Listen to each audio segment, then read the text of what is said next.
So kita dapat berkumpul sekali, berkongsi idea. Saya Puan Nur Hafzan binti Abdul Mubin. Saya dari company Pamit Sdn Bhd, Kuantan, Pahang. Position saya sebagai senior admin exec. Kita ada dua site, satu pekerja di site, satu lagi di HQ. So kita dapat berkumpul sekali, berkongsi idea, sebab sebelum ni HQ lain, site lain. So bila berjumpa sekali baru kenal individu macam mana. Dapat kenal setiap orang tu, dia punya individu dia macam mana, diri dia macam mana, dan dapat kongsi idea, pandangan antara orang HQ dengan orang site.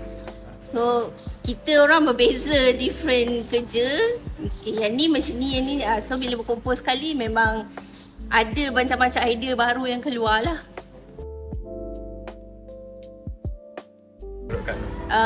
Outdoor ATV dengan paintball.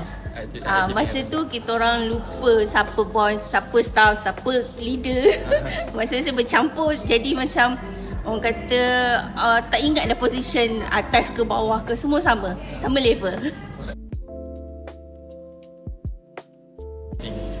Semoga harapan saya, semoga prestasi company lebih meningkat, idea baru akan keluar dengan fresh lagi, sebab kita orang dah keluar daripada yang zone sebelum ni.